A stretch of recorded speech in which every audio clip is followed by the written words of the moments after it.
नीली आंखों वाला एक शख्स पार्ट 3।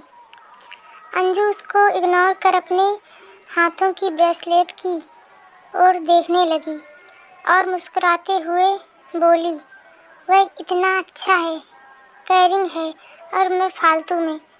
फिर सीरियस होकर बोली, वह आया कैसे मेरे रूम में और गायब कैसे हो गया, और उसकी सारी चीज़ ब्लैक ही क्यों है?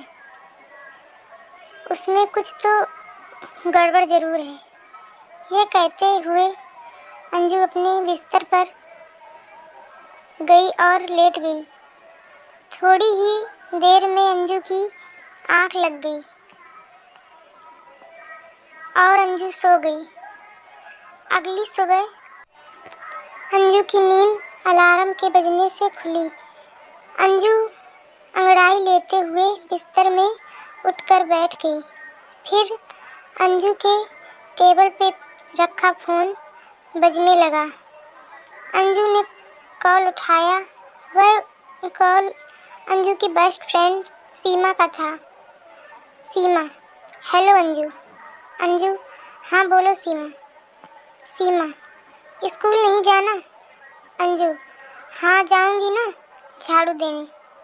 सीमा, ओह मैं भूल गई थी, आज संडे है।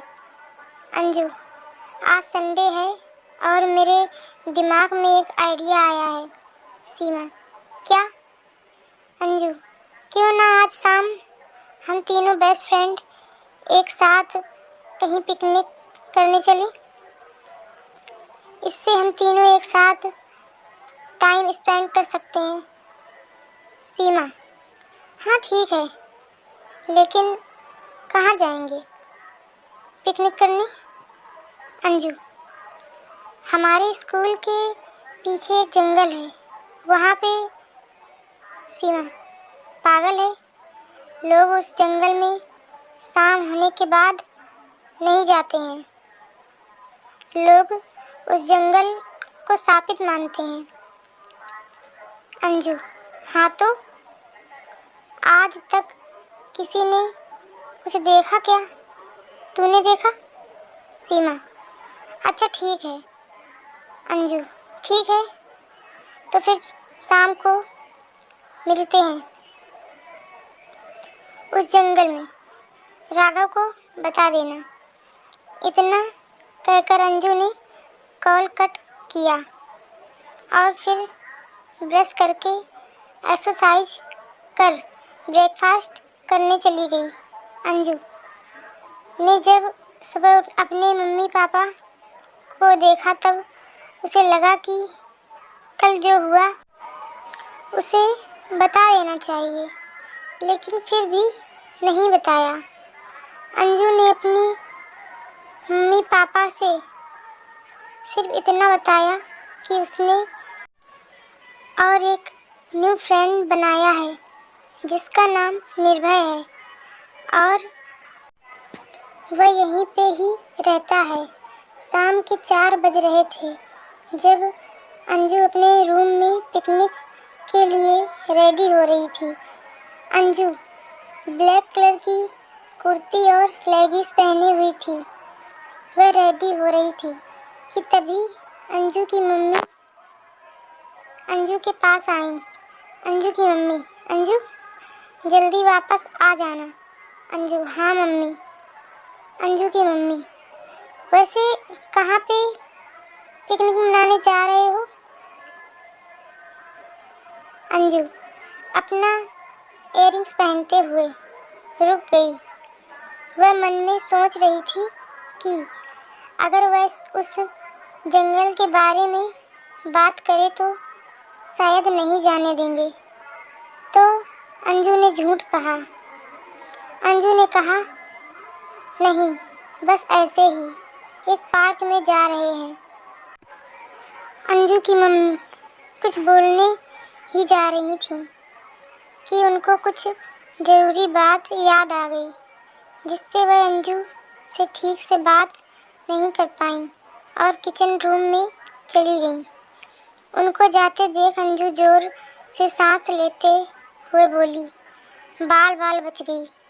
वैसे उल्लू तो मैं अपने दोस्तों को भी बना रही हूँ, लेकिन यह ठीक नहीं है। पिकनिक तो एक बहाना है, असल में तो उस भयंकर जंगल का राज खोलना है। मुझे देखना है कि सच में वह जंगल शापित है या ऐसे ही लोगों की कहानी है।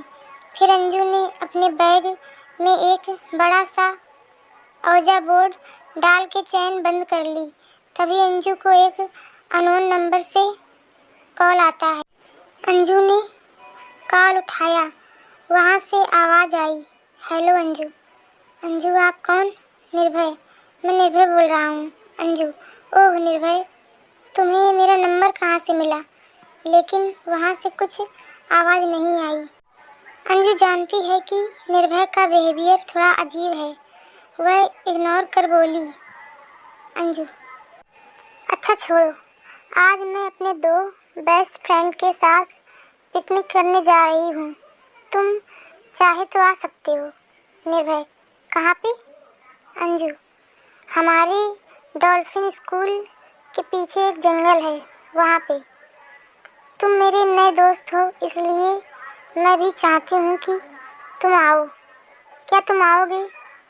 लेकिन पता नहीं क्या हुआ कि अचानक से कॉल कट गया। अंजू को अजीब लगा, लेकिन इग्नोर कर वो नीचे अपने दोस्तों के साथ साइकिल लेकर उस जंगल के वहाँ पहुँच गई। वह जंगल बहुत ही घना है और शाम में भी बहुत अंधेरा था। राघव, यहाँ पे तो कितना अंधेरा है। सुनो अंजू, यह जगह पिकनिक मनाने के लिए बिल्कुल भी ठीक नहीं है। अंजू, हाँ तो कौन बोला हम पिकनिक मनाएंगे? यहाँ तो हम औजा बोर्ड खेलेंगे। सीमा, पागल, वैसे भी तो लोग कहते हैं यहाँ आत्माओं का निवास है और तुम यहाँ औजा खेलने आई हो। अंजू, प्लीज़ यार, मना मत कर। राघव, इंटरेस्टिंग, मुझे एडवेंचर बहुत पसंद है। सीमा, पर राघव, तुम डरपोक हो तो जा सकती हो। सीमा, लिसन, मैं डरपोक नहीं हूँ। ठीक है, मैं भी खेलूँगी औजा। फिर अंजू उस जंगल में पड़ी कुछ लकड़ियाँ इकट्ठा कर आग जलाई और अपने बैग से 2 कैंडल्स और औजा बोर्ड को निकालते हुए कैंडल जलाया। अंजू, तुम लोगों को पता है ना कैसे औजा बोर्ड खेलते हैं? नहीं पता तो फिर से बताती हूँ। यह औजा बोर्ड है और यह कॉइन है। हमें आत्मा से बात करने के लिए हम तीनों को इस कॉइन में हाथ रखना पड़ेगा और आत्मा से क्वेश्चन पूछना है। अगर यहाँ पे कोई भी आत्मा है तो फिर वह इस बोर्ड के मदद से कॉइन को हिला के उस अल्फ़ाबेट के पास लेकर आंसर देगा। समझे? सीमा, हाँ। अंजू, तो शुरू करते हैं। वैसे अभी टाइम कितना हो रहा है? शाम के 7। दोनों अपनी अपनी उंगली रखो मेरे साथ इस कॉइन पे। फिर अंजू बोली, क्या यहाँ पे हमारे अलावा भी कोई और है? क्या यहाँ पे कोई आत्मा है? अगर है तो हमारे साथ प्लीज़ बात करो। क्या हमारे आसपास कोई अच्छी या बुरी आत्मा है? सीमा, क्या कर रही है? अच्छी को बुला, बुरी नहीं। राघव, हाँ हाँ हाँ, यह सब बकवास है और कुछ नहीं। तभी अचानक से उस जंगल में जोर की हवा चलने लगी और राघव के साइड से एक काली बिल्ली चली गई। फिर अचानक से वह कॉइन मूव करते हुए यश के तरफ गया। यह देखकर वह दोनों डर गए। राघव, अंजू, तुम कुछ कर रही हो ना? तुम्हारे पास मैग्नेट तो नहीं है? अंजू, नहीं, सच्ची। फिर अंजू बोली, आप कैसी आत्मा है, अच्छी या बुरी?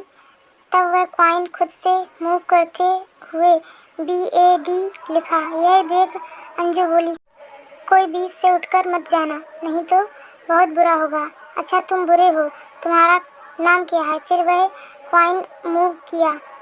अंजू, AYUSH, तो तुम्हारा नाम आयुष है, तो फिर तुम मेल हो। वह कॉइन यश की तरफ गया। सीमा, क्या कर रही है अंजू? अभी क्विट कर इससे। अंजू, अरे डर मत, इस आत्मा से जो भी पूछेंगे वह सब आंसर बताएगा। तेरे किस के बारे में पूछूं? अंजू, क्या रोहित भी सीमा को लाइक करता है? वह कॉइन मूव हुआ। राघव, अरे ये क्या? सीमा, इसमें यस दिखा रहा है, इसका मतलब रोहित भी तेरे को लाइक करता है। अंजू, अच्छा तो फिर मेरा एक क्वेश्चन है इस आत्मा से, आई मीन आयुष से, क्या मैं टॉप कर पाऊंगी? वह कॉइन मूव किया। राघव, ये क्या अंजू, इसमें तो ना दिखा रहा है। अंजू, यह कैसे हो सकता है? मैंने तो इसके तरफ किया। राघव, अब आया चोर सामने। सीमा, यह भूत प्रेत कुछ नहीं, यह अंजू के पास मैग्नेट है और हमारे साथ मजाक कर रही है। अंजू, ठीक है मैंने मान लिया, लेकिन यह यस के तरफ नहीं जाके नो की तरफ क्यों? इसका मतलब राघव, तुम्हारे पास भी, तुम भी मजाक कर रहे थे। राघव, हाँ हाँ तुम भी तो। सीमा, इसका मतलब रोहित लाइक नहीं करता मुझे और यहाँ कोई आत्मा वात्मा नहीं है। अंजू, अच्छा ठीक है, अब हम सीरियस हैं, मजाक नहीं करेंगे, ओके? सीमा हाथ बढ़ाते हुए, पहले दोनों अपना अपना मैग्नेट मेरे पास दो। अंजू, ये लो। अंजू, अगर कोई भी आत्मा है तो प्लीज़ मेरा एक क्वेश्चन का आंसर दे दो, मेरा ट्रू लव कब आएगा? क्या मुझे मेरा ट्रू लव मिलेगा? राघव, हाँ हाँ हाँ, सो फनी। अब कुछ भी नहीं हो रहा, ये सब बकवास है। और अंजू, तुम्हें ट्रू लव क्यों चाहिए? कोई है जो तुम्हारे सारे जन्मों का साथ देने के लिए पूरी तरीके से तैयार है। अंजू, क्या मतलब? राघव, वह तुम्हारा सपना ही तो रहता है हमेशा। अंजू, कुछ समझ नहीं आया। सीमा मुस्कुराते हुए बोली, कोई बात नहीं, सब समझ जाओगी एक दिन। अंजू, अंजू व्हाटएवर, मैं इस कॉइन से उंगली हटा देती हूँ, तुम लोग भी हटा लो, ये सब फालतू का है। तब अचानक से मौसम बदला और जंगल में अंधेरा तो था ही और जोर से हवा चलने लगी, जिससे वह तीनों थोड़ा डर गए। फिर वह कॉइन ऑटोमेटिक से मूव होने लगा। यह देख तीनों उस कॉइन का मैसेज पढ़ने लगे। अंजू, राघव और सीमा तीनों एक साथ पढ़ते हुए बोले, वह आ रहा है। फिर कॉइन मूव करना बंद हो गया। तीनों एक दूसरे की शक्ल देखते रह गए। राघव, वह आ रहा है। अंजू, कौन? सीमा, तुम्हारा लास्ट क्वेश्चन क्या था? अंजू, मेरा सच्चा प्यार कब आएगा? राघव, भक्त। सीमा, ये तुमने किया है ना? सीमा, नहीं मैंने नहीं किया सच्ची। और यह जंगल में इतना जोर से हवा क्यों चल रही है? मुझे डर लग रहा है, मुझे घर जाना है। अंजू, वह आ रहा है। कौन?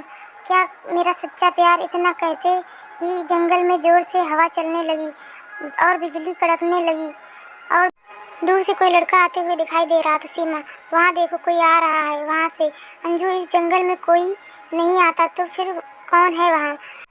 फिर अचानक से जो औजा बोर्ड के पास दो कैंडल से जल रही थीं, वह हवा से बुझ गईं। कहानी अभी जारी है।